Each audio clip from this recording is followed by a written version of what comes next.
Vaccine के बहाने उस दुनिया के सबसे रईस इंसान, संपत्ति इतनी कि साउथ अफ्रीका, पाकिस्तान और न्यूजीलैंड जैसे देशों के जीडीपी से भी ज्यादा। दुनिया के नंबर 1 सोशल मीडिया इन्फ्लुएंसर भी, वो भी कच्चा बादाम के डांस के बिना या गेट रेडी विथ मी किए बगैर। इनकी आर्मी ऑफ फॉलोअर्स इतनी ज्यादा है जितना रशिया, बांग्लादेश या जापान की पूरी आबादी होगी। क्या यह बंदा अब दुनिया का सबसे ताकतवर इंसान बनने के फिराक में है?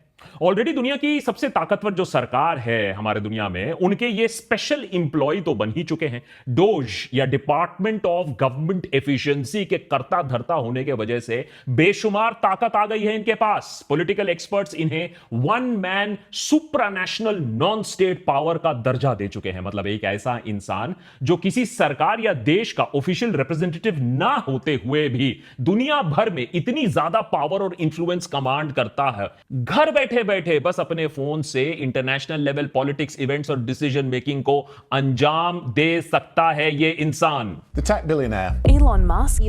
Elon Musk's targeting agencies and slashing the federal workforce. Significant changes to the U.S. Agency for International Development. He has abided by all applicable federal laws. An unelected billionaire and his team have been given full and unfettered access. Elon Musk एक take genius है, इसमें कोई शक नहीं है, कोई debate नहीं है। इलेक्ट्रिक कार से लेकर मेगा रॉकेट्स तक साइंस और इंजीनियरिंग की दुनिया में उनके आसपास भी कोई नहीं भटकता है। लेकिन मस्क अब टेक की दुनिया से बहुत आगे पॉलिटिक्स की दुनिया में आ चुके हैं। एक बिल्कुल ही नए लेवल पर मस्क अब गेम खेल रहे हैं।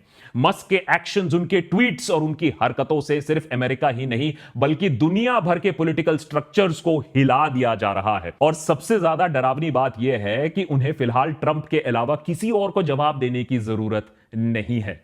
कल को शायद ट्रंप को भी जवाब ना दे।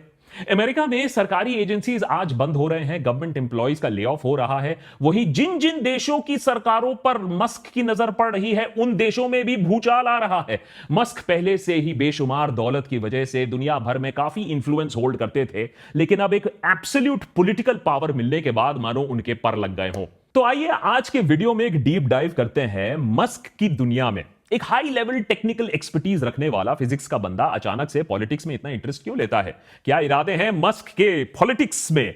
मस्क के डोनाल्ड ट्रंप के साथ सच में संबंध कैसे हैं? क्या सच में मस्क की बदौलत ही ट्रंप व्हाइट हाउस में इतनी बड़ी मेजॉरिटी से वापस आता है? फिर समझने की कोशिश करेंगे कि अमेरिकी सरकार में जगह बनाने के बाद अब मस्क दूसरे देशों के पॉलिटिक्स में टांग अड़ाना क्यों सही समझ रहे हैं। क्या कनाडा, यूके और जर्मनी के बाद भारत की राजनीति में भी वो अपने पैर फैलाने की कोशिश करेंगे इलॉन मस्क?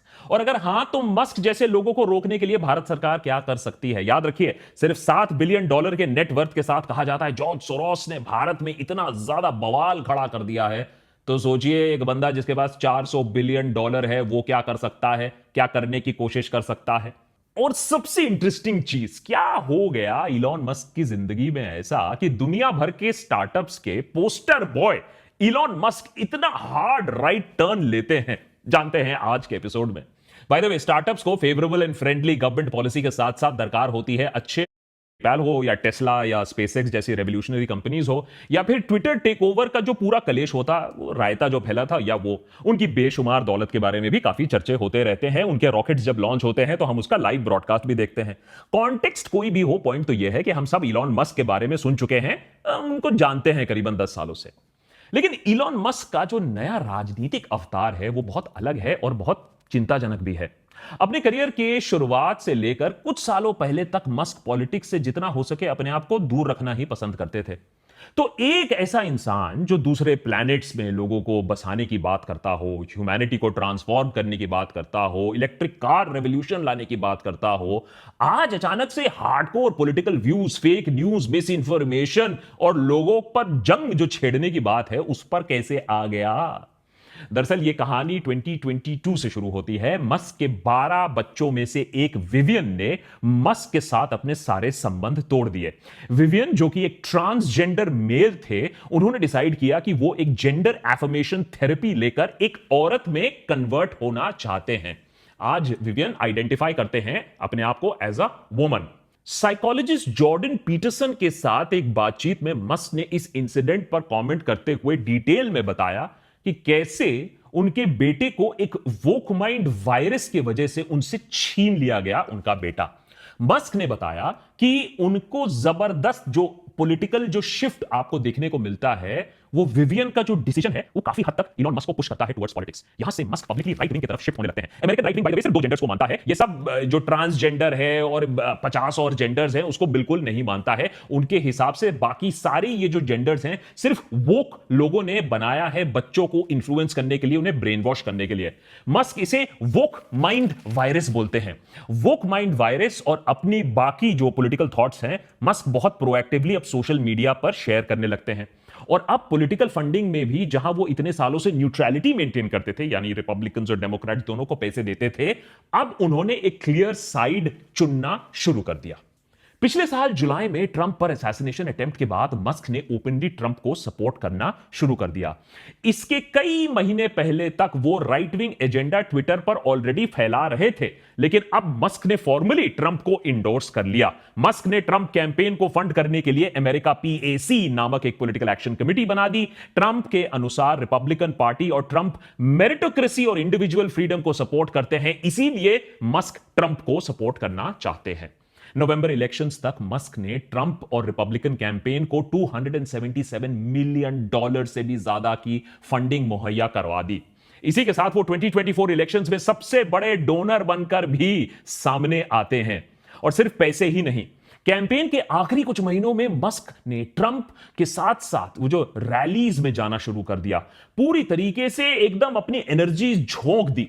नतीजा यह होता है कि ट्रंप इलेक्शंस जीतते हैं और वो भी बड़े मैंडेट के साथ जीतते हैं। इसका सीधा फायदा मस्क को भी होता है। सबसे पहले इलॉन मस्क को सरकार में जगह मिल जाती है। उन्हें ट्रंप की नई नवेली डिपार्टमेंट ऑफ गवर्नमेंट एफिशिएंसी या डोज जो डिपार्टमेंट है उसे हेड करने का काम सौंपा जाता है। इस डिपार्टमेंट का काम होगा सरकार में जो फिजूल खर्ची हो रही है उसे पूरी तरीके से बंद करना। सरकारी पावर मिलने के अलावा ट्रंप के जीतते ही मस्क की पर्सनल वेल्थ अभी पिछले 2 महीनों में 77% से ज्यादा बढ़ चुकी है। अभी $416 बिलियन अभी उनकी नेटवर्थ बताई जाती है। मस्क पहले इंसान है पूरी दुनिया में, ह्यूमैनिटी की बात करते हैं तो पहले ह्यूमन है जो 400 बिलियन का आंकड़ा पार कर चुके हैं पर्सनल नेटवर्थ में। लेकिन जैसा कि हम भारत में भी देखते हैं, पैसा वैसा कमाना ठीक है, लेकिन सरकारी नौकरी और उसका जो रुतबा और पावर होता है उसकी बात ही कुछ अलग होती है। और मस्क के साथ भी कुछ ऐसा ही होता है। पिछले 2 हफ्तों से मस्क और उनके लोग पूरी यूएस गवर्नमेंट के अंदर घुस घुस के एक पैरेलल पावर स्ट्रक्चर एस्टैब्लिश करने की कोशिश कर रहे हैं। ट्रेजरी डिपार्टमेंट से लेकर यूएस एड तक हर एजेंसी में मस्क के लोग दाखिल हो रहे हैं, इन्वेस्टिगेशन कर रहे हैं। कई जगहों पर सिविल सर्वेंट्स जो सालों से काम कर रहे हैं उन्हें नौकरी से बाहर निकाल दिया जा रहा है, ऑफिसेस को लॉकआउट कर दिया जा रहा है। इतना ही नहीं, मस्क और उनकी टीम का कंट्रोल अब सरकारी पेमेंट सिस्टम तक पहुंच चुकी है और पूरा एक न्यू एग्जीक्यूटिव पावर स्ट्रक्चर बना दिया जा रहा है। लेकिन प्रॉब्लम यहां यह आ जा रही है कि यह सब क्लियर लीगल फ्रेमवर्क के दायरे में नहीं किया जा रहा है। मतलब ना तो मस्क को कोई इलेक्टेड ऑफिशियल है, ना उनके पास फुल फ्लेजेड सरकारी अफसर हैं, और ना ही उनका ये जो डोज डिपार्टमेंट है ऑफ एफिशिएंसी वो यूएस कांग्रेस से अप्रूव्ड है। सारा कुछ बस ट्रंप के एक एग्जीक्यूटिव ऑर्डर पर चले जा रहा है, जिसे मस्क को मानो फ्री पास मिल गया हो। लेकिन प्रॉब्लम अब यहां आ रही है कि यूएस गवर्नमेंट, उनके इंस्टीट्यूशंस का जो टेक ओवर हो रहा है उस पर अब रेजिस्टेंस दिखने को मिल रहा है। कोर्ट्स उसके बारे में अब बात करना शुरू कर रही है। ट्रेजरी डिपार्टमेंट जो पूरे यूएस गवर्नमेंट का पैसे का हिसाब रखती है, उसके पेमेंट सिस्टम का कंट्रोल मस्क के लोगों के हाथ में चला जा रहा है। आप सोचिए, 19-20 साल के लड़के फ्रेशर इंजीनियर्स ये डिसाइड कर रहे हैं कि की पेमेंट अप्रूवल किसको किया जाएगा, किसको नहीं किया जाएगा।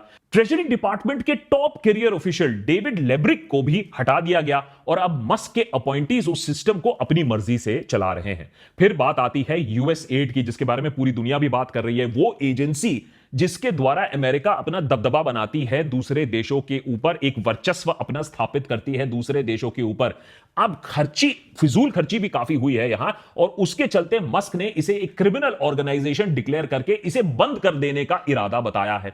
और जब कुछ जजेस ने ट्रंप और मस्क के इस हल्ला बोल को चैलेंज किया, बोला कि भाई आपको प्रोटोकॉल और प्रोसीजर फॉलो करना होगा, चेक्स एंड बैलेंसेस नाम की कोई चीज होता है, एक प्रॉपर सिस्टम होता है, तो मस्क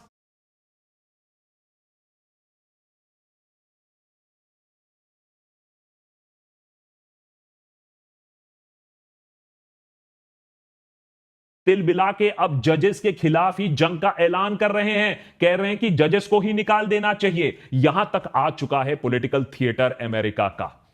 अब अमेरिका में जो चल रहा है, मस्क जो कर रहा है, उसे दूर से देखने में बहुत मजा आएगा। बिल्कुल सही बात है, आप भी पॉपकॉर्न लेकर बैठ जाइए, सिनेमा हॉल वाली फीलिंग आएगी, हेडलाइंस भी ऐसे चौंका देने वाले हैं। लेकिन चिंता की बात यह है कि अमेरिका में जो पॉलिटिकल डिस्कोर्स चल रहा है, या आप कह लीजिए जो सर्कस चल रहा है, वो वहां तक सीमित नहीं है। इलॉन मस्क अब बाकी देशों के मामले में भी अपनी उंगली डालना शुरू कर चुके हैं। नवंबर में इलेक्शन जीतने के बाद ही इलॉन मस्क ट्रंप के प्राइवेट रिजॉर्ट मारा-लागो में मानो शिफ्ट हो गए हो। इलॉन मस्क तब से हर वक्त डोनाल्ड ट्रंप के साथ नजर आते हैं, यहां तक कि जब ट्रंप फ्रांस जाते हैं तो इलॉन मस्क उनके साथ निकल आते हैं।